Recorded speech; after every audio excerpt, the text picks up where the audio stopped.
Hey guys, turkey season is in full swing right now, and if you are planning on getting after it, make sure to pick up some Meat Eater Phelps turkey calls to stuff into the old turkey vest or into your fanny pack right now. I carry a few different things. I like to use mouth calls, and I like to use pot calls. Mouth calls or diaphragms, I like them because it gives you hand-free calling, meaning when you're working a bird up close, you can have your gun on your knee, finger on the trigger, ready to roll, and still be making turkey sounds. I like pot calls because I just like pot calls. I enjoy calling with a pot call. Whatever direction you go, including a box call, which I don't personally use too much, but they're fun and great, and I started out with them. Yanni, on the other hand, one of my main turkey hunting buddies, he loves box calls. And what's funny is I'll now and then look to him and give him the look that means get out your box call and find us a turkey. So it's not that I don't like him. I just have Yanni use his. Then I don't have to carry it. Go to Phelps Game Calls. Get calls that are made in the USA and get calls that'll get them close. Find yours at phelpsgamecalls.com today. Over the back of the bathroom door really was this giant mirror carp mount. It was tilapia, and my wife was like, please don't make a scene. All right, I'll go with the purple crust bug. Smart man. Maybe they only show up with 3 beers, but inevitably drink 10. Bent! Merry New Year! Yes, Merry New Year, degenerate anglers, and welcome to Bent, the fishing podcast that's still on your couch at 1 p.m. on New Year's Day. And while you could tolerate us the night before when you had 5 Jaeger bombs in you, you really need us just to go the home now. I'm Joe Cermelli. I'm Miles Nolte, and I've been that guy. And I just got to say, I am so glad that we worked that reference into this show. Can I just tell you how happy that one makes me? Anyway, the way I see it, either no one is listening today and hopefully everyone will catch up later, or it's possible that you're all just sitting around doing nothing on New Year's Day, and so maybe you're tuning in. Yeah, I'm hoping for the latter because, well, I think we're all excited for 2020 to be over. Kind of goes without saying. I got to tell you, I always have found New Year's Day to be really depressing. Like even in the era of when I partied hard the night before, I hated New Year's Day. And it's like the only day of the year when I was okay with just being in PJs and couch tripping all day. It's the only one. Yeah, I totally feel you on that, but maybe not for the same reason. So give me a little more. Elaborate on your feelings here. Yeah, I don't know. It's like the holidays are over. You know, you have to go back to work or back to school. And most of all, I think it's just that like now it's winter and not festive Christmas lightsy winter. Like now it's just cold, dark winter, you know? Yeah, the celebratory part of winter is over. Now it's just waiting for spring. Waiting, exactly. I get that. I get the New Year's Day hangover, both in the literal and the figurative sense. But New Year's Eve is the biggest holiday of the year where I grew up. Like it blows everything else out of the water. Really? Right? Lots of Asian cultural influence in Hawaii, right? So the shifting of the calendar is a really big deal. Forget about the fact that they celebrate technically a different New Year's. It doesn't matter. It's all been sort of melded into this Americanized version of New Year's celebration. It's great. Before they changed the laws for very sound environmental reasons, like when I was a kid, people would hang firecracker strings from the streetlights that were so long, they almost touched the ground. Yeah. Like, it was crazy. And you light them off at midnight to scare away evil spirits and bring prosperity for the new year. And everybody does it. And you'd wake up New Year's Day, and the leftover red paper from the millions of spent firecrackers would be ankle deep. It would be like red snow in the streets. Yeah. Crazy. Yeah. And like if the trade winds were calm on New Year's Eve, this thick fog of just pure smoke would hang in the air all night, and sulfur. Everyone would wake up the next morning feeling like shit, whether they partied or not, just from the phosphorus and whatever other toxic shit was in that smoke. And then if you add a crippling hangover on top of that, it was just like the worst thing ever. So I can relate to couching it all New Year's Day and just eating leftovers and watching college football, because I definitely did plenty of that.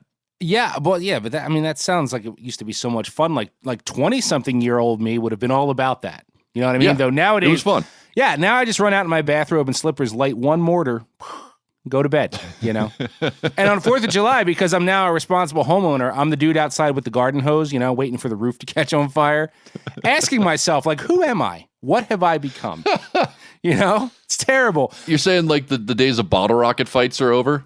You don't do that anymore? Yeah, now I'm like, let's make sure this is a clear space, look in all directions, rather than just like put one down a PVC tube and just close your eyes and aim.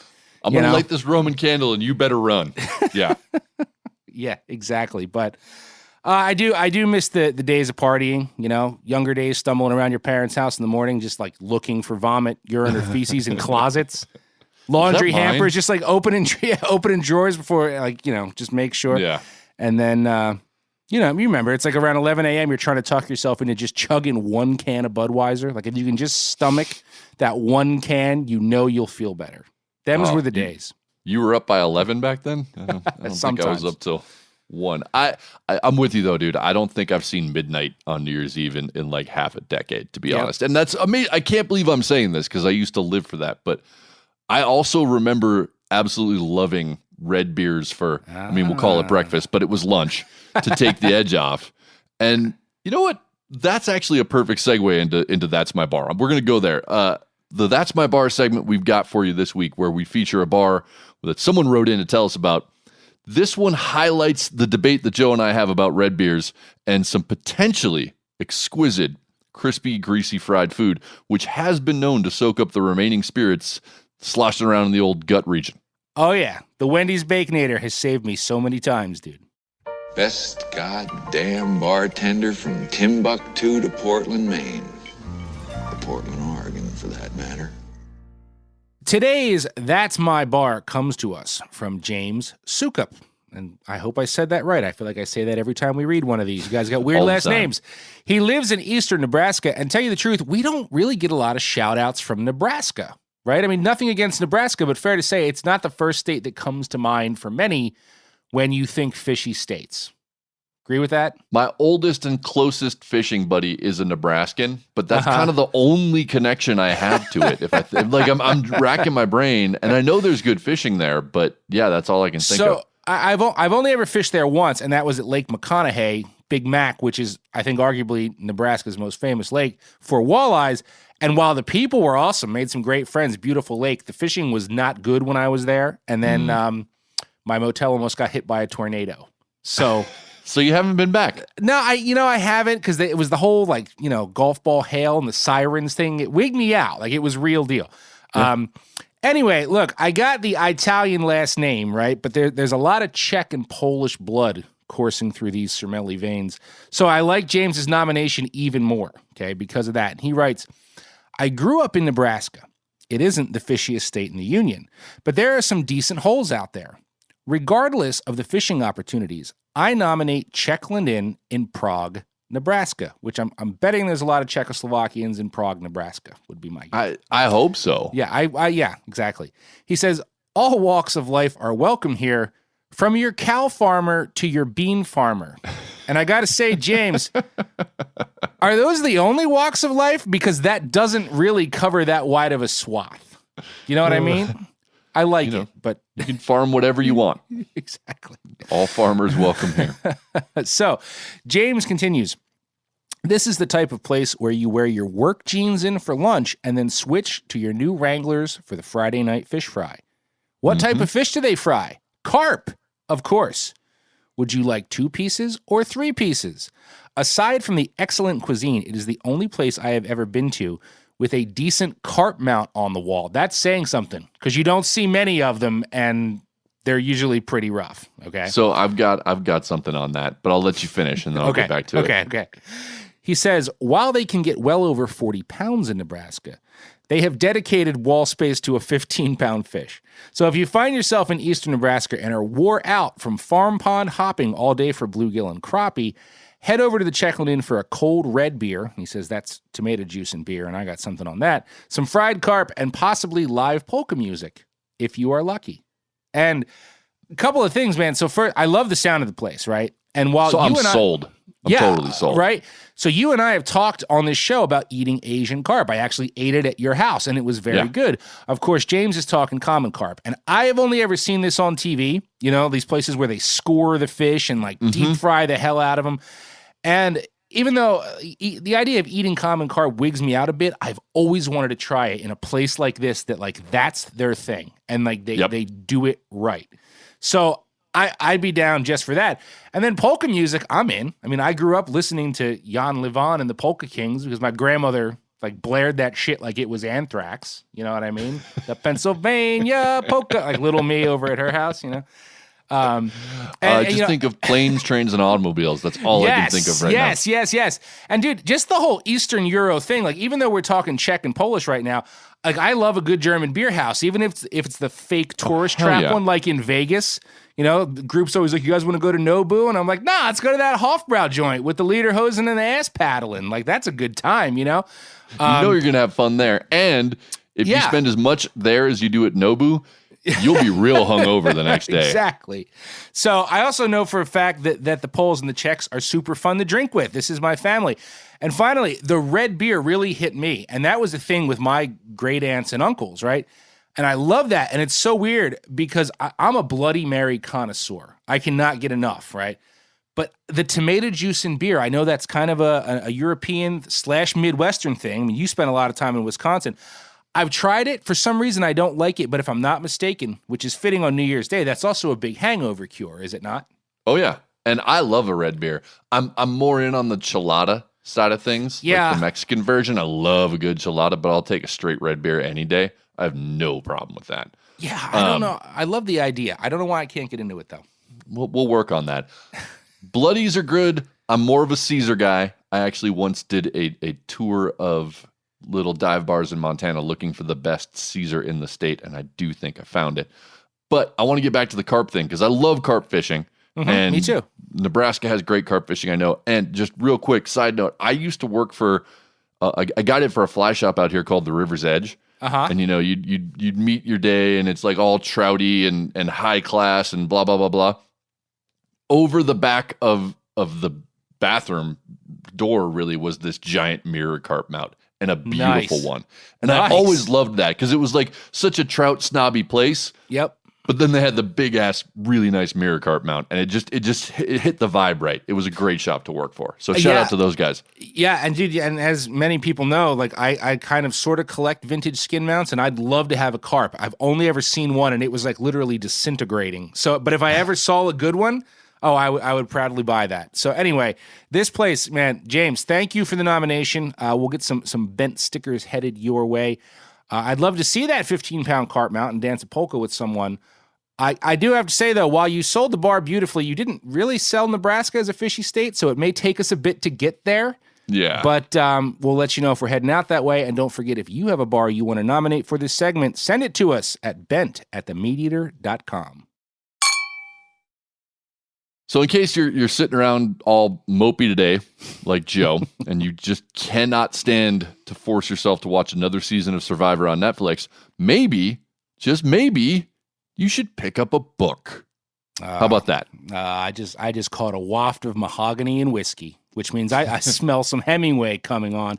And if I'm right, I've been waiting for this because ever since I made fun of Hemingway a few episodes ago, and you didn't have the time to thrash me, like I've been waiting for this. But no matter where we're going here, I'd like to remind you I was not making fun of Ernest Hemingway, just people who are overly obsessed with Hemingway. And I was not going all Hemingway cult obsessive. Just to also clear that up. I can name several outdoor writers who I'd prefer to read and who were less terrible humans than Hemingway was. But just because you teed me up for it a couple weeks, I'm going to suggest a Hemingway book for all of you in this week's Freakin' Philistines, which is the segment where we encourage all of you to put down your screens for a minute and actually read a good book. And I'm going to guess that this probably isn't the Hemingway book that any of you expected. What's a Philistine? It's a guy who doesn't care about books or interesting films and things. Then I'm a Philistine. Since Joe brought up the subject of Hemingway a few episodes ago, I decided we should dive a little deeper into one of Papa's works. If you're at all familiar with Hemingway, you're probably expecting me to talk about Old Man in the Sea. That's Hemingway's Pulitzer Prize-winning story of Santiago, an aging Cuban fisherman who sets out in a diminutive skiff, attempts to land a massive marlin on hand line, and may or may not be an allegory for Christ. But no, I'm not going to be that obvious. Besides, some teacher probably already forced that one on you at some point. The next clear choice would be Big Two-Hearted River, in which Hemingway's recurrent and somewhat autobiographical character, Nick Adams, freshly home from the First World War, attempts to soothe his many wounds, both physical and psychological, by escaping into the northern Michigan woods and waters, spending a couple days camping, and trout fishing. But I'm not going to do that one either. Instead, I'm going to scratch the surface of a less famous work by the great writer, but my personal favorite, Islands in the Stream. No, not that. All due respect to Dolly and Kenny, but that song has absolutely nothing to do with the book of the same name. I'll start by admitting that Islands in the Stream is not a fishing book, but features a couple truly fantastic fishing scenes. In one, the novel's protagonist, Thomas Hudson, is trolling for billfish with his sons, David, Andrew, and Tom Jr., his cook Eddie, and his close friend Roger. Here's a taste. Thomas Hudson saw a huge boil in the water but could not see the fish. David had the rod butt in the gimbal and was looking up at the clothespin on the outrigger line. Thomas Hudson saw the line fall from the outrigger in a long, slow loop that tightened as it hit the water and now was racing out at a slant, slicing the water as it went. "Hit him, Dave. Hit him hard," Eddie called from the companionway. "Hit him, Dave. For God's sake, hit him," Andrew begged. "Shut up," David said. "I'm handling him." He hadn't struck yet, and the line was steadily going out at that angle. The rod bowed, the boy holding back on it as the line moved out. Thomas Hudson had throttled the motors down so they were barely turning over. "Oh, for God's sake, hit him," Andrew pleaded, "or let me hit him." David just held back on the rod and watched the line moving out at the same steady angle. He had loosened the drag. "He's a broadbill, Papa," he said without looking up. "I saw his sword when he took it. I think you ought to hit him now." Roger was standing with the boy now. He had the back out of the chair, and he was buckling the harness on the reel. "Hit him now, Dave, and really hit him." "Do you think he's had it long enough?" David asked. "You don't think he's just carrying it in his mouth and swimming with it? I think you'd better hit him before he spits it out." David braced his feet, tightened the drag well down with his right hand, and struck back hard against the great weight. He struck again and again, bending the rod like a bow. The line moved out steadily. He had made no impression on the fish. "Hit him again, Dave," Roger said. "Really put it into him." David struck again with all his strength, and the line started zizzing out. The rod bent so that he could hardly hold it. "Oh, God," he said devoutly. "I think I've got it into him." "Ease up on your drag," Roger told him. "Turn with him, Tom, and watch the line." "Turn with him and watch the line," Thomas Hudson repeated. "You all right, Dave?" "I'm wonderful, Papa," Dave said. "Oh, God, if I can catch this fish." David's fight with that giant swordfish goes on for more than 30 pages, all of it traced out in the sparse but potent prose that made Hemingway famous, or that Hemingway made famous, depending on your perspective. It really is one of the best fish fight scenes ever written, and I'm not going to tell you any more about it, because you should damn well read it for yourself. But the other 400 pages of the book are also worth your time. Islands in the Stream is one of those stories that I keep coming back to, rereading at different intervals of my life. And every time I read it, I find fresh insight. Not because the book has changed, but because I have, and each time I bring a new version of myself to the story, I uncover a different aspect that I couldn't hear until I had the necessary experience to decode it. The basic plot follows Thomas Hudson, a successful painter, through 3 distinct snapshots of his life. The first, where all the fishing happens, takes place on Bimini Island in the Bahamas. There we find Thomas in a steady but tenuous rhythm of days, working diligently, raising his sons to be strong men, and trying to protect his friend Roger, a novelist, from self-destructive impulses. The second takes place in Cuba, where we find Thomas a different and perhaps diminished man, beaten down by his own ego, poor choices, and other unfortunate events. The third happens almost entirely at sea, as Thomas tries to chase down a group of German soldiers who captured a local turtle boat after their U-boat was destroyed. Through it all, the only real constant is the stoic inner turmoil of a man who feels too much, expresses too little, and consumes copious quantities of hard liquor. Islands in the Stream was published in 1970, almost 2 decades after Hemingway died. His children and publisher cobbled the manuscript together from bits and pieces they found in a safe in Havana after his suicide. But you probably wouldn't guess that if you didn't already know. I don't notice the scenes where the different parts have been stitched together. The book feels cohesive, or at least as cohesive as any Hemingway work ever does. Hemingway's other posthumous books, in my opinion, should have been buried with him, but this one is the exception. Even if you hated every single minute of English class, I think you'll find something to love in this book. Beyond the great fishing scenes, there are some solid bar fights, some very impressive feats of drinking, and some of the finest descriptions of the Atlantic Ocean and the Gulf Stream ever penned. As soon as I finish renewing all my fishing licenses online today, which is a New Year's Day tradition of mine, I'm going to order that book on tape. That's bullshit. That is bullshit. All right, look, come on, dude. I have no beef with audiobooks, but Hemingway, we're not talking about Carl Hyacin. Like that one you can listen to an audiobook, but like half the point of Hemingway is appreciating and rereading particular sentences. Do not be that guy. Look at you. Like, don't do it. Look at you getting all fired up. Yeah, Miles, you fire him up over some literature. I'm just busting your chops, dude. Settle down. Channel that aggression into current events because it's time for you and I to actually battle it out in fish news. Fish news! That escalated quickly.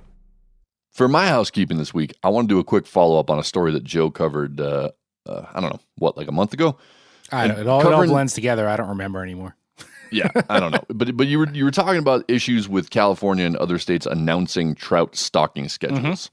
Mm-hmm. And then this week, I literally came across this news article in a California newspaper. It was titled, "This is how to find out where, when CDFW stocks California waters with fish." And then that article went on to state that catchable size planted trout, quote, are planted to be caught more or less immediately by anglers. And then further on, it explained that fingerling plants, so the smaller, not catchable size ones, fingerling plants in high mountain streams are not announced on the fish planting schedule. And that those fish, quote, aren't planted to be caught immediately. Rather, the intention is that they grow and acclimate for a season or two and become much like wild fish by the time an angler encounters them. So you guys were like, the issue there was that all the fish were being caught right away and none of them were recreating the experience of like a fake wild fish. Yeah. But California seems to be saying they're doing both. So I just want to throw that out there and see what you thought. Well, I mean, I think in the lake setting, first of all, I do not disagree with the statement that any planted trout are planted to be caught more or less immediately like immediately is a strong word. You know what I mean? Like the whole point out here was to supplement these streams for an entire spring season. You know what I mean? So there'd be trout fishing out here. So that's weird. But again, I'm not that into the stalker lake culture. But then what they're talking about with the high mountain stuff, well, yeah, like that's, of course, why would you announce that? I mean, it sounds to me like those fish actually have the ability to be around for a very long time if you let them. So, you know, where I fish, can't really do that. I mean, you could put them in there and not tell anybody. They're not going to make it past July 1 anyway. So there's like a happy medium in there somewhere, I think. Right. If that makes sense. But yeah, I just thought I'd bring that up because it was a new wrinkle to the story. I found it interesting. Anyway. I like it. A lot of people have been saying that they've now adopted truck trout because they've heard me say that. I thought that was a common term. I thought everybody knew what truck trout meant, but I've heard that term before. I definitely have. I would not have been confused by that term. It makes me think of ambulance chaser. Anyway, I'm going to go in a way different direction. Yeah, so I got a little bit of housekeeping here before we get to the news. Reminder, though, while we're on it, it is 2021 now. And I think we could not possibly bring you better news. We could probably quit right there with news because that's the best news we're going to get. I do have to shout out listener Ethan Barker, though. A few weeks ago, I did a news story on odd baits and asked you guys to shoot us a note about the weirdest bait you've ever put on a hook. And Ethan sent us a novella, okay? Key takeaways, his favorite snack is carrots and hummus. At one point in his life, he'd eat an entire bag of carrots and tub of hummus daily. And during a particularly rock'em sock'em tailwater trout float, One winter in his home state of Wyoming, he writes, I used my goofy buck teeth to nibble a carrot into about a 6mm ball, is what he says. Which is pretty brilliant if he's on the stream that I'm pretty sure he's on. But Ethan goes on to say, as soon as the rig got to depth, the pink bobber hesitated, and with a brisk upward strike of a 6-weight, we had on a very large rainbow. As we lifted the fish for a quick grip and grin, the rainbow was stricken by seasickness and vomited up a charcuterie selection of scuds, mayflies, a sculpin, and yes, one chunk of Kroger organic baby carrot. There it is. Organic. That's what got him. Which is great. And, yes. and he concludes his note by saying, do not feel obligated to share the story, but if you do, don't tell people it was Wyoming. I'll get shot. Oops. Whoops. You kind of gave us no choice, though, Ethan. Like, you kind of set us up for that. Hopefully, we didn't just make your 2021 kick off with misery. You know what I mean? Everyone's looking for a vaccine. Ethan's looking for body armor. Anyway, let's get on with the news now. Remember, this is a competition. Miles and I don't know which story the other dude wrangled up. And at the end of this, our audio engineer and general man about town, Phil, will have to pull himself away from the new PS5 I hope he got for Christmas, because I know he wanted one. Got it. Yeah. To declare the first news winner of the year. And it is your turn to lead off today, sir. All right. Well, right or wrong, could be a poor decision on my part, but I'm going to stick with the questionable New Year's resolution theme that we touched on earlier. And I'm going to try and keep this going throughout the whole news segment. It's going to be a stretch, but we'll see if I can pull it off. So this first story covers a New Year's resolution that I should probably consider adopting. And that would be to act more like an octopus, at least in some ways. Okay. It turns out that, like you and me, octopuses have fishing buddies. But perhaps unlike you and me, they don't put up with any shit from those partners. Okay. Right? We all have certain fishing buddies who just don't contribute to the mission. Or show up on time, or bring the lunch they were supposed to bring. Maybe they're always late. Yes. Maybe they never have the right gear. Maybe they only show up with 3 beers, but inevitably drink 10. Yeah. Maybe they conveniently have to leave just as soon as you start cleaning up. Or maybe you've been floating rivers together for more than a decade now, and they still haven't learned how to row a damn boat. Mm-hmm. You know who you are. Mm-hmm. You do. Now, to be clear, contributions come in many forms. I have great fishing friends who never have the right gear or enough of it, but they always fill the cooler and pay for gas. I have other friends who are dead broke and couldn't catch a fish in a hatchery pond, but they're so damn entertaining that I'll fish with them anytime just for the quality of the company. Like, doesn't matter. Yep. My point is that a good fishing buddy has to contribute in some way. Sometimes, though, you realize you've been fishing with someone for years and they're not adding anything to your fishing days. And that's the point where you should channel your inner octopus. Okay? Mm-hmm. Scientists have known since the 80s that octopuses will team up with various different types of fishes to form hunting parties. So they'll get together and they'll target a section of reef and work in tandem to flush out all the prey hiding there. So the goatfish and other bottom feeders will surround and guard the seafloor perimeter.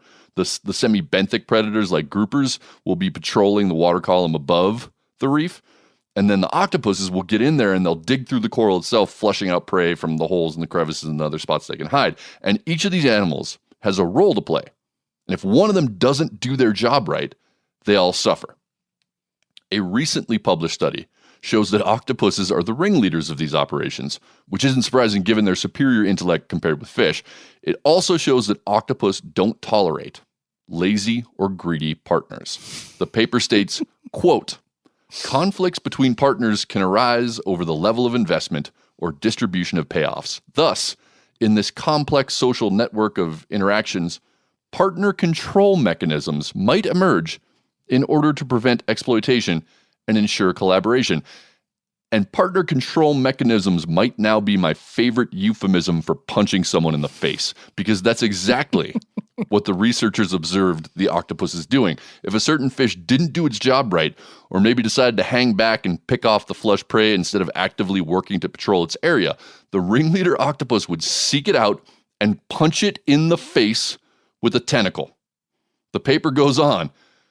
Here we report a series of events where different octopus individuals engage in active displacement of partnerfish during collaborative hunting. To this end, the octopus performs a swift, explosive motion with one arm directed at the specific fish partner, which we refer to as punching.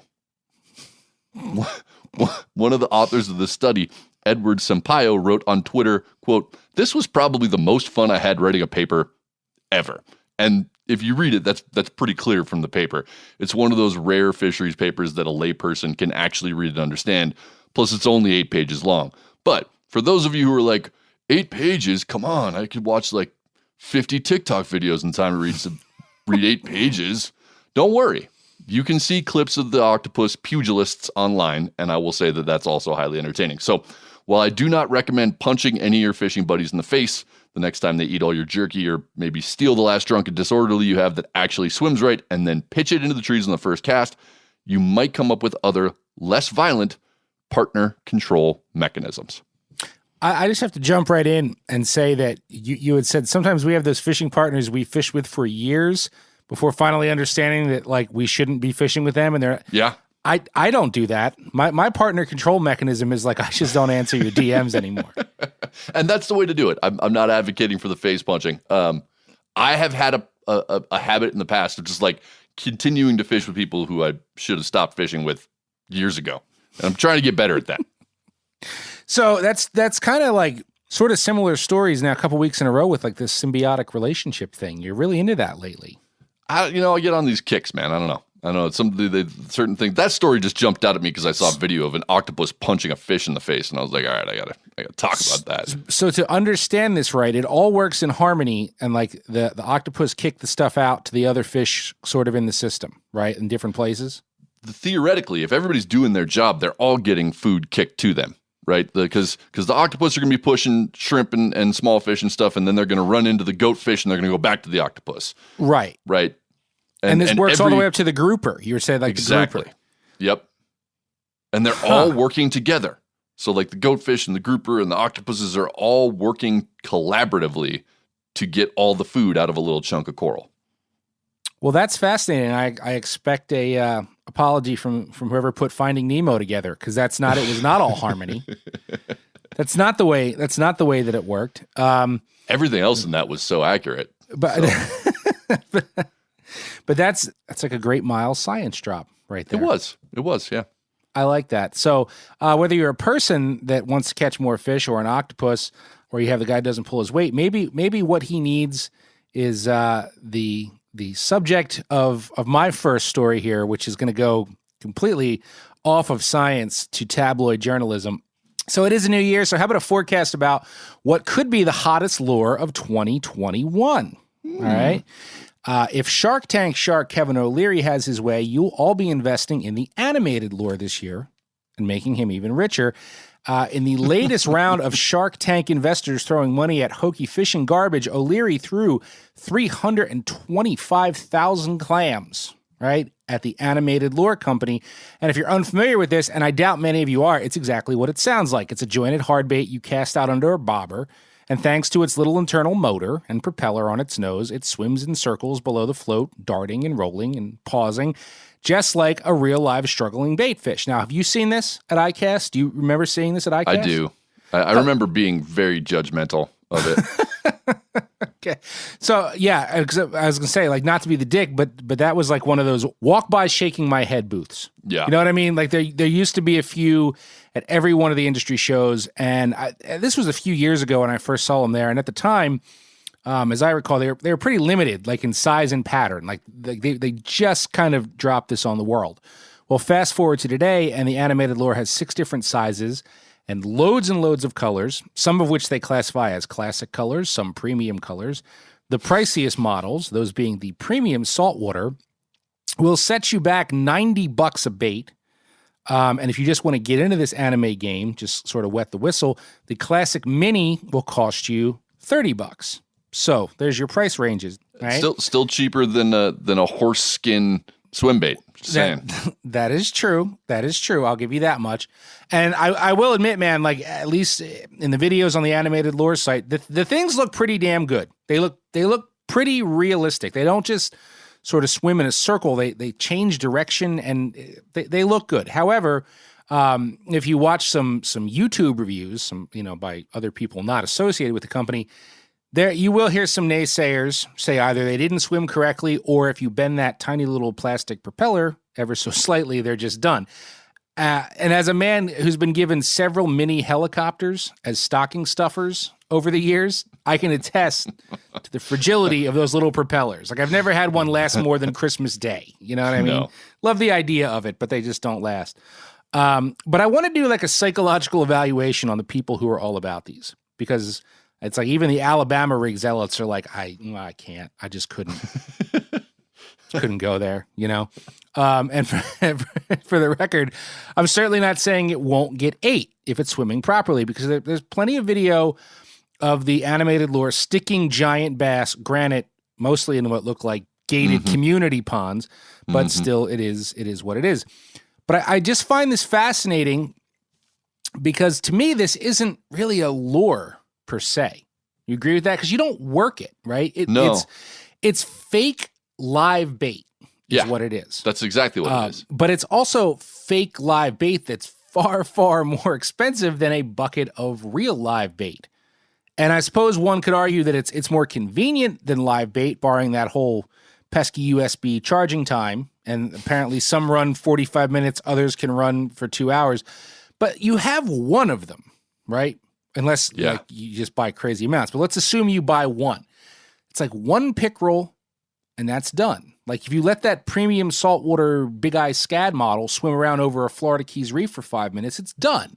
Like, a CUDA will make that go bye-bye real fast. Yet the animated lure looks so realistic that it worries me slightly. And hear me out, because I look at like the Mighty Bite fish caller, and when that first came out, I wasn't saying to myself like, gee, in 30 years, every boat will come standard with one of those. You know what I mean? But definitely not. Yeah, right. But the animated lure, I'm not sure. So I just question, especially with this investment, right? Is it destined to fade away like the others? And in some cases, what I would say were better, quote, gimmicks than this, like the flying lure. We love to make fun of those. But if you break it down, that was actually a really smart design that I always thought if it hadn't been an as seen on TV deal, it could have had stay power, right? I caught a ton of fish on those. Or is this like the first step towards where fishing tackle in general is going? Like the first step towards creating the Terminator technology that will ultimately destroy us. Because dude, you've got reels with computer chips in them now. So every time one of these things pop up, I start questioning, like, is this the step? Because this one's getting a lot of hype, a lot of money, and a lot of hype behind this one. I don't think this is the one. No? I don't think this is, I might eat my words on this in 5 or 10 years, and it will all be out there for people to judge me on. But I don't think this is the one that pushes us over the edge into like full-on robot fishing forever. Okay. I just don't think we're there yet. That's fair. But, and we're not going to spend too much time on it because we could do a whole show on it. But in the shortest version, do you ever think that we are headed there? Yeah. Like, I remember seeing a story years ago that like talked about the future. I forget what magazine it was in. And basically they had like a dude dressed up like a Power Ranger with a thing on his wrist that would like, just talk to the lure. You just control it with where your arm moved. And then, like, I don't know. I mean, do you think that that can happen? I don't think it's going to get there. I think people like the experience of feeling a fish through a rod and line is never going to go away. Like that is what people desire. That is a big part of the draw of fishing. I don't think that goes away, but I do think that we're going to continue to get more and more mechanized around that basic set of tools. Okay. And do you have a particular piece of like a prediction on a particular piece of gear that you see getting all teched out? Because I don't have one in the pipeline here. I'm just like spouting off right now. I think probably like the reels for sure. And I think eventually we're going to have the camera technology is going to get better and better to the point where you're casting the camera and you're seeing things and it's not going to suck the way it does now. I think that's where it's going to go over the top eventually. Oh yeah. You just reminded me, I'm still waiting on my media sample of that lure with the camera in it that's at iCast every year, but they're like, oh, no, still prototype. I'm like, when? when do I see it? I want to see the king mackerel snip the thing off in real time. Anyway. And when that happens, I'll be watching your channels, your Instagram, just to laugh at you. Hey guys, turkey season is in full swing right now, and if you are planning on getting after it, make sure to pick up some Meat Eater Phelps turkey calls to stuff into the old turkey vest or into your fanny pack right now. I carry a few different things. I like to use mouth calls, and I like to use pot calls. Mouth calls or diaphragms, I like them because it gives you hand-free calling, meaning when you're working a bird up close, you can have your gun on your knee, finger on the trigger, ready to roll, and still be making turkey sounds. I like pot calls because I just like pot calls. I enjoy calling with a pot call. Whatever direction you go, including a box call, which I don't personally use too much, but they're fun and great, and I started out with them. Yanni, on the other hand, one of my main turkey hunting buddies, he loves box calls. And what's funny is I'll now and then look to him and give him the look that means get out your box call and find us a turkey. So it's not that I don't like them. I just have Yanni use his. Then I don't have to carry it. Go to Phelps Game Calls. Get calls that are made in the USA and get calls that'll get them close. Find yours at phelpsgamecalls.com today. Believe it or not, dude, I also dug into the tabloids this week for my second story. Good. We were playing in the same pool. Good. But again, I'm sticking with the resolution theme. Mm-hmm. And it feels like every year around now we hear about famous people resolving to eat healthier. And we have to hear all the details of what they're going to do as if we care, right? Whether it's Atkins or keto or paleo or I don't know. I don't keep up with any of that. But one of the dietary resolutions that famous or semi-famous people have been announcing for a while is to eat less animal protein and more fish protein. Well, I came across a story on the website Page 6, which in case you don't know is a trashy online British tabloid, that may have has-been stars thinking twice about that resolution this year. Okay. The first line of the story goes, Victoria Beckham is keeping it real, R-E-E-L, after tests found a dangerously high level of toxic mercury in her system. There's so much wrong with that sentence. Not like Sporty Spice. No, that's not Sporty Spice. Isn't it? That would be Posh Spice. But anyway, beyond the terrible pun. He's right. You're right. Yeah. Beyond the terrible pun, which doesn't even actually make sense, there's like that scare tactic use of the word toxic. Like non-toxic mercury does not exist in the human body. You don't need to say toxic. Anyway, Victoria Beckham, a.k.a. Posh Spice of the Spice Girls and wife of soccer star David Beckham, was apparently treating herself to a lavish health spa treatment in Germany when they found levels of mercury in her blood that were, quote, off the scale. Turns out that for years, she's been living on a diet that consists primarily of tuna and swordfish, both known vectors for mercury contamination. But don't worry. That same spa performed a liver cleanse, and she now feels, quote, brilliant and lean and fit as ever. Thank God. Oh, my God. What kind concerned. Of spa is drawing blood? What spa are you going to? A really expensive one. But wait, there's more. Strangely, in the same week, another British 90s pop star, Robbie Williams, of the half-a-hit wonder band Take That, announced exactly announced that he had recently nearly died from, you may see where I'm going here, mercury poisoning because of his all-fish diet. Apparently, he could only afford the tilapia though. He's not Posh Spice married to the Beckham. If you look this guy up, he's huge in the Britain. Just didn't make it across the pond. Okay. Apparently, Robbie has been eating expensive and high in the food chain fish 2 to 3 times a day for decades. Good news for all of us, though. Unless you're an insanely wealthy former rock star, you can't afford tuna and swordfish multiple times a month, much less daily. But I got more, because this was a big week for mercury news, even beyond the British tabloids. First, a commission here in my home state of Montana just came out with a revised warning about the Clark Fork River, advising people against eating any fish from that system due to elevated levels of mercury and other toxins. So heads up to my people out in Missoula. And last, but certainly not least, a recent study found mercury levels in the deepest parts of the ocean, the abysso and hadopelagic zones, are starting to increase. They hypothesize this is coming from mercury-laden fish near the surface. When those fish die, their remains sink, and some of those remains make it all the way to the abyss in the form of slowly sinking detritus, known as marine snow. Mercury, that was once in the stratosphere is now reaching the deepest depths of the oceans thanks to pelagic fish that are the primary vehicle for that transmission. Okay, it was just a crazy week for Mercury headlines, and I wanted to cover off on all those. But despite all of that, I think I got to reiterate that fish aren't bad for you. No. So long as you're smart about what you eat and in what quantities. Don't stack your freezer with high mercury fish like rays and tuna and billfish and sharks and barramundi and orange roughy or whatever they're calling it now. And definitely don't go on an all pelagic fish diet. Check with your state fish and game commission about consumption advisories for the places you like to catch and eat fish. If you follow those simple guidelines, you will be fine, and you will not have to go to a German health spa to get your blood drawn and your liver cleansed, like good old Posh Spice there. Yeah. This is why scientists invented tilapia. For this very reason. So that our 90s pop stars would not end up in this kind of peril. Oh, I can't go with you on tilapia. There was no tilapia in 1995. So that is not true. That is not true. I know. I'm kidding.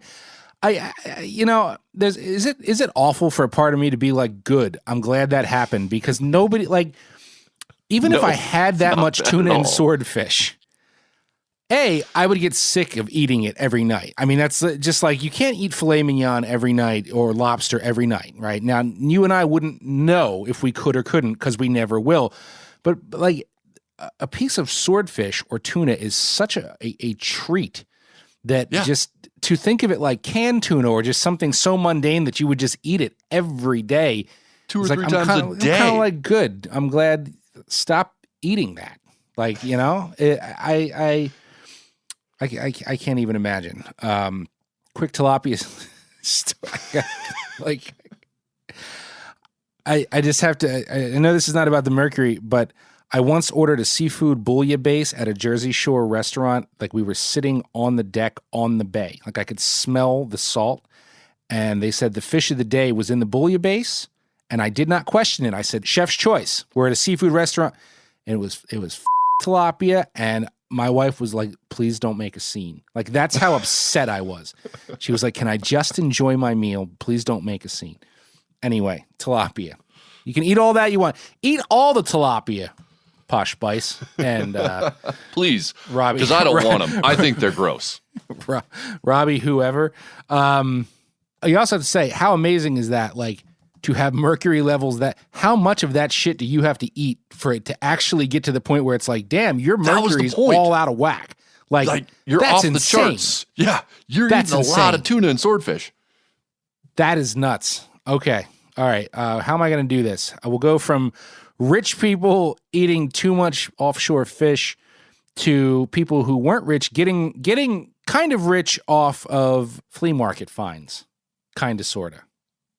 Is that weird? That was an awful transition. That was a terrible transition, but I'm curious to see where you're going to go. Real bad. We'll file this in the 2021 financial department news too. This is from mlive.com. You're going to like this though. Headline, fish decoy carved by Michigan artist in 1940 sells for record price at auction. And since you know I'm a vintage tackle geek, this is like right up my alley. Perfect for you. Now, in case you don't know what fish decoys are, some of you out there, this is a carved fish painted and used in pike spearing, which is still a very big deal in the Midwest and upper Midwest. Instead of drilling a small hole, Miles, you've done this, right? So I have. Correct me if I have it wrong. You carve out a giant rectangle, and you're usually in pretty shallow water, and you do this in a shanty so it's nice and dark so you can see down into the water. And you send these decoys down on lines, and they attract pike. They come over for a look-see, and then you just drill them in the head with a pitchfork is basically how it works. And I've never done it. I've always wanted to try it. It looks like a ton of fun. But while there are modern commercially made decoys, they were traditionally hand-carved. And if I'm not mistaken, right, the shape, the fin structure, it can vary to sort of change the action. Like some will spiral down when you let them go down in a circle. Some will glide away and dart away. And there's a lot of art and craft that goes into them. But they've also become folk art. People who never intend to use them buy them as decorations. I think Pier 1 was selling them for a time. Anyway, from the story here, A fish decoy crafted by a Michigan artist sold for a world record price this week. Created by noted carver and folk artist Oscar Peterson of Cadillac, the 15-inch long pike with glass eyes sold for $42,500. A world record. Yeah, man. Yeah, a world record for a fish decoy at auction. According to the auction firm Guyette and Dieter Inc., the decoy was made around 1940 and is in pristine condition. Listen to this. A total of 24 fish decoys were offered in the sale with a cumulative estimate of $55,000 to $82,000. However, they exceeded expectations by achieving a total of $118,500 for the lot. What? So more than doubled the expected going price? More than doubled. So I had to do a little digging, right? Because I was so curious. So I did a little digging on Oscar Peterson and found some info actually on the website of Antiques Roadshow, which I'll admit I'm a fan of. I love it. I get sucked in when there's a marathon on. I like it, okay? It's good with like wearing slippers and drinking a warm drink, watching my stories. So I actually found the transcript from an episode featuring some other Peterson decoys, and I learned that the father of the gent who brought these in for appraisal got them from Oscar Peterson, and they were well used. His dad was a farmer. He ice fished all winter in Michigan, and when he passed away, his son kept right on using them. But they were all still in pretty good shape, and to be clear, I don't think the ones on Antique Roadshow are the same ones in the auction, right? But this is just useful backstory on who Peterson was. And according to the appraiser, Peterson made loads and loads of decoys and would sell just as many, if not more, to tourists than actual ice fishermen. So there you go, right? They have souvenir appeal. The appraiser also said, and this is a quote, "The thing that's cool about his stuff is that he did make a lot of them, but he didn't lose that enthusiasm for the way that he carved them or the way that he decorated them.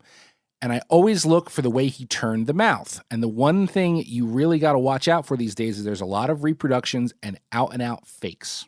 So even in slightly beat-up condition on Antiques Roadshow, the ones this guy had, some appraised for $3,500 a pop. And that was a few years ago. So there's a nearly $120,000 jackpot on ice decoys for someone out there. And I got to tell you, like I said, I collect vintage gear. And even out here on the East Coast, I see spearing decoys frequently. But I never buy them because they don't speak to me, right? As they say, like pike spearing, ice fishing in general, they're just not part of the culture here. Like I buy the shit out of vintage striper lures every chance I get, but I always pass these up. And this has got me thinking, right? However, what this story ultimately tells me is that these decoys, this transcends tackle and becomes art. And clearly there's like a similar scene to say, like, you know, buying paintings where you have to know exactly what you got, be well-versed in the history and all the different makers. And, you know, the odds of me snagging one at the Columbus flea market for $5 and flipping it for $5K, probably pretty slim, you know. Plus, I take it you don't ever really know which ones were just made to be kind of kitschy art pieces and which were legitimately made for the ice use. And I'd suspect those are the ones that are the most valuable. So I thought that was cool, though. No, I think you hit this one really well with the folk art thing. And I think for a very long time, like more than a generation, those decoys have been more folk art than practical use because dark house spearing has really fallen off since the Depression. It's just not. Has it? I mean, I know. Yeah. I thought a bunch of people still did it. I mean, I know it's still done. Certainly, there are people who still do it, but I think those people, many of them would agree that it's sort of a dying tradition for a number of reasons. This was something if any of you watched the Fur Hat Ice Tour, you saw a fair amount of spearing, and we covered it for exactly this reason. It's a really interesting kind of antiquated way of trying to procure fish through the ice, but you know there is no catch and release. When you put a giant barbed trident through a fish, you're done. Yeah. A lot of the people who are doing it now, they still use decoys, but they're not using those spears anymore. They're using animated archery lures. Equipment. They just send an animated lure down there, dude. Just animated lures and That's crossbows. That's their market That's right all it there. is. But it is. We met and interviewed a woman in Fond du Lac, Wisconsin, Mary Lou Schneider, who was one of the most interesting people I've ever been lucky enough to spend some time with. She's a carver. Her art is beautiful. It very much is a cultural pastime in in northern parts of North America, and it's the sort of thing that's passed on from generation to generation. I think it is going away. There are far fewer carvers than there used to be, which is why you're getting what you found in the story, right? That's why these are valuable. Yeah. They have a historic significance now. So great story, man. That was awesome. I think fish carving, like the decoy art, is fascinating, partially because you can have the most elaborate decoy in the world down there, and the thing that the fish are going to come to is like a golf ball on a string. They don't give a shit. Yeah, I know. And that's I think I'd be more fascinated doing it to play with different decoys and see like what actually gets those fish revved up and what doesn't. But, again, tackle nerd, vintage tackle nerd, had to do it. Find it fascinating. Phil, you can go vintage tackle here. What other ways can we go? Octopuses punching fish in the face. Punching That's going to win. That's probably going to win. Done. A lot of choices here for Phil to declare a first winner of the new year. And as soon as we are done hearing from Phil, we're going to kick it over to trivia and kind of dive into art in fly tying, valuable flies created in central Pennsylvania, and how that links to fast food. The octopus almost got me, but for schooling me about a world that I know nothing about, Joe, you're the winner this week. What we really need to do is get these octopuses thrown into the UFC. Octopus in the Octagon. I mean, come on, the pay-per-view event practically writes itself. You gotta be highly skilled for these fucking shows, you understand that? Yes, I do understand. Are you well-versed there? Are you a very smart man? Yes, I am. All right. Playing trivia today, my longtime friend, the man behind Wild East Outfitters out here in eastern Pennsylvania, Nick Raftis. What's going on, man? Not much. How you doing? Good. Are you excited to play trivia today? Are you feeling mentally prepared for what's to come? Maybe a little nervous, actually. Fair enough. You've been just scrolling through Wikipedia, memorizing random facts. That's what just you hoping do. You hit on the right topic. So you and I have been fishing together a lot of years, and one of the places that we have done that several times is Letort Spring Run in central Pennsylvania. Miles, are you familiar with Letort Spring Run? Not in a personal sense, but I know it. I've seen photos and read articles and seen videos of it, but I've never fished it. Right. You're better off for not being personally acquainted with it, because it just makes me absolutely pull my hair out. It is a very famous limestoner rich in fly fishing history. Greats like Charlie Fox and Ernest Schwiebert did a lot of great things there, but it just drives me to madness. It's like 10 feet across and choked full of weeds, and I've never caught anything out of there, even though there's supposed to be 25-inch browns in there. I did watch Nick almost break his ankle there once, falling in a sinkhole. Yep. But anyway, I thought you're really selling it. You're really selling it. I know. It's great. Just everybody jump on a plane. The first time I ever got there, I was like, this is it. This piss trickle is Letort Spring Run. But anyway, since we have a common shared history there, we're going to go the Letort route for question number one. So, Nick, as I'm sure you are aware, one of the famous people to fish Letort, famous fly tyer by the name of Ed Schenk, who just passed away last April. And he's developed quite a few fly patterns. So I'm going to test your knowledge of your home area here, Pennsylvania, and ask you which of the following is not an Ed Schenk pattern. Is it A, the Letort hopper, B, the Schenk white minnow, C, the Letort cricket, or D, the Schenk purple crest bug? One of those is not an Ed Schenk pattern. And isn't all you fish Ed Schenk patterns? I don't think I fish any of them. Holy cow. I'm going to go with A. You're going to say that the Letort hopper is not a fly developed by Ed Schenk? All right, I'll go with the purple crest bug. Smart man, because that's the correct answer. I was going to say, holy shit, helped him out there. The Letort hopper is the most obvious one. Are you sure you want to do that? I can't let you choke that badly on our show. But yes, the Schenk purple crest bug is the one I made up, and all the rest are famous Schenk patterns, and the common theme with all of them is that they are super sparse, because that's what you need on 10-foot streams that make me want to shoot myself when fishing them. It's no fun. But okay, I'm going to give you that one, even though I kind of nudged you in the right direction. All right. So question number 2, here we go. If I were fishing at the mouth of the world famous Letort Spring Run, right, at its confluence with the Cana de Gwinnett, right? You're familiar with this spot. We fished it together several times. If I were suddenly struck by hunger, which of the following would be the shortest walk from that exact spot? A, Arby's, B, the Iron Skillet, C, McDonald's, or D, Corelli's Subs and Pizza?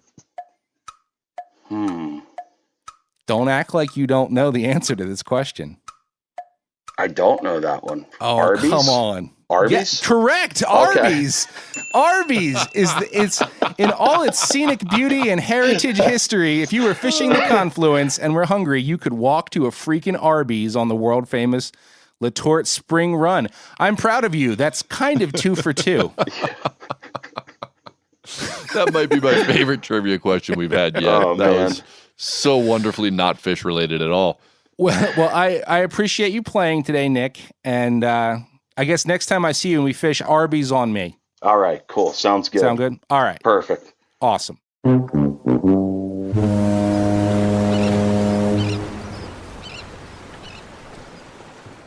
So after hearing that, I'm sure most of you trout bums are thinking, the second I am vaccinated, I am so on a plane to Letort Spring Run in central Pennsylvania. Go ahead. I dare you, because it requires full-on A-game fishing, and I'm totally a C student. C's get degrees on most other trout streams, and that's fine. But if you are headed out and you think you're going to show those legacy browns who's boss by skipping the size 48 crest bug on a 38-foot 8X leader, Miles has just the dry fly for that guy that wants to force feed him with a slap in the face, and you're about to learn all about it in this week's End of the Line. Fishy, fishy, fishy, fishy! Well, that's not loud enough, Bert. If I had to wager which dry fly caught the most fish this century, I'd stack my chips on the Chernobyl ant, or one of its variants. For those who don't know, the Chernobyl ant is a jiggly, buoyant mass of foam and rubber. The original version, which is a couple chunks of foam sandwiched around a long shank hook with some legs hanging off, doesn't look like much from a topsider's perspective. But from beneath the surface tension, it looks a whole lot like any number of large segmented insects. A hopper, stonefly, cicada, cricket, ant, whatever. But that profile is only part of the fly's appeal. While traditional dry flies are tied with feathers and fur, materials that absorb water and cease to remain, dry, the use of closed cell foam was something of a revelation. If you're kind of new to fly fishing or under the age of 30, you probably take foam flies for granted.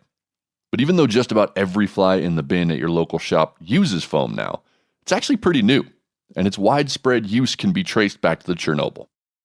The details about exactly when and how this fly came along are hazy, which is not surprising, because those details are based on the oral histories of fishing guides standing around a fly shop parking lot and talking shit to each other over 30 years ago. The following history of the fly may not be 100% true, but it's probably close, I think.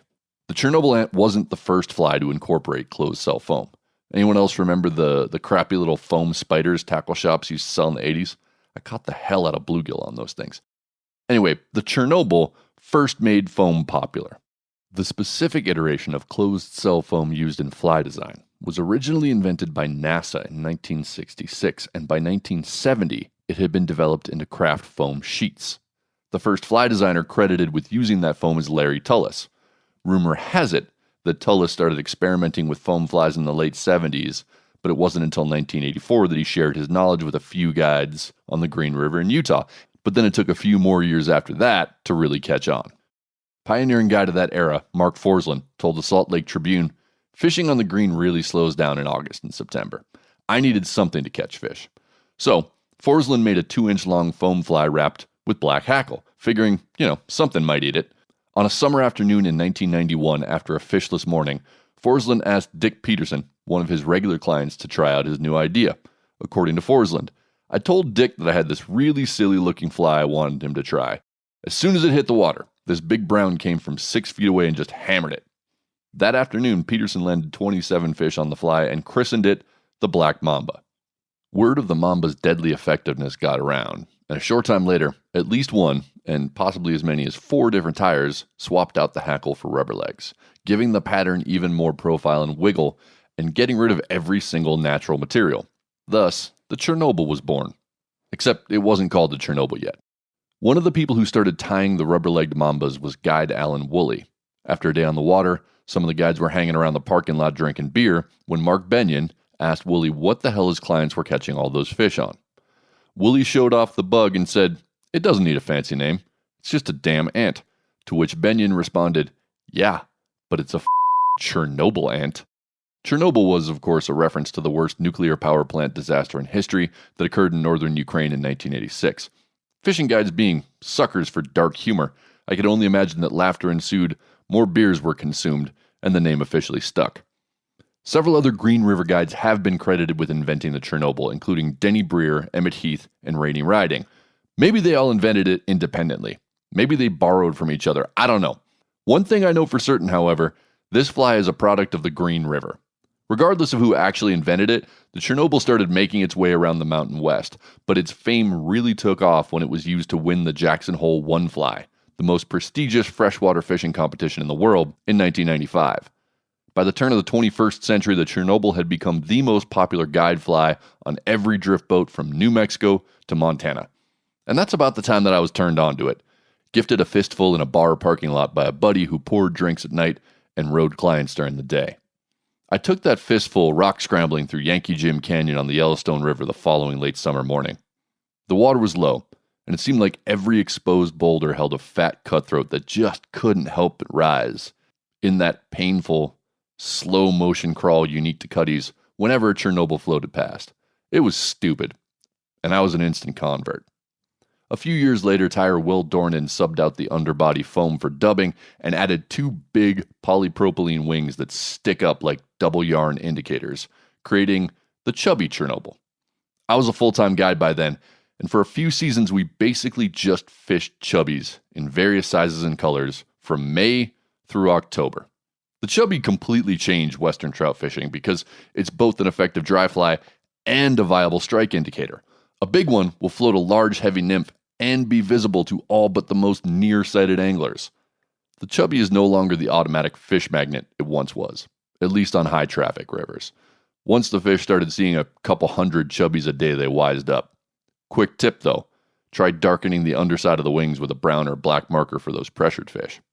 But even if chubbies aren't the magic elixir they once were, I still carry several dozen in various sizes and colors, in addition to the classic Chernobyl ants. They still just work. And not only on trout, I've caught bass, sunfish, goldeye, and common carp, and I have friends who've used them on everything from golden dorado to channel cats. This is one of those bugs that you should always have in your box.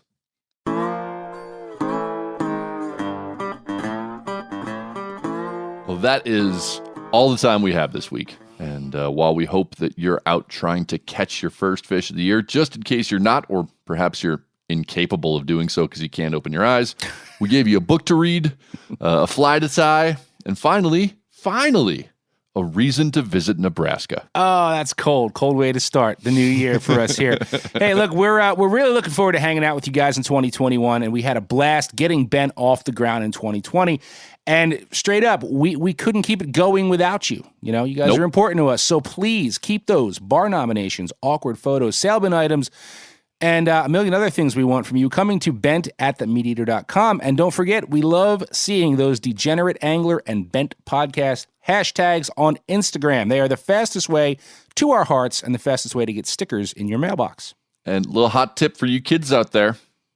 Don't forget to add just a little bit of water to your dad's bottle of wild turkey so he doesn't know how much you actually drank of it last night.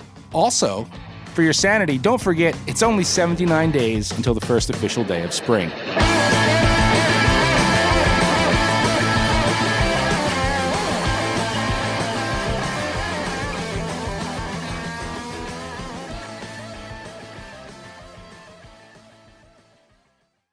Hey guys, turkey season is in full swing right now, and if you are planning on getting after it, make sure to pick up some Meat Eater Phelps turkey calls to stuff into the old turkey vest or into your fanny pack right now. I carry a few different things. I like to use mouth calls, and I like to use pot calls.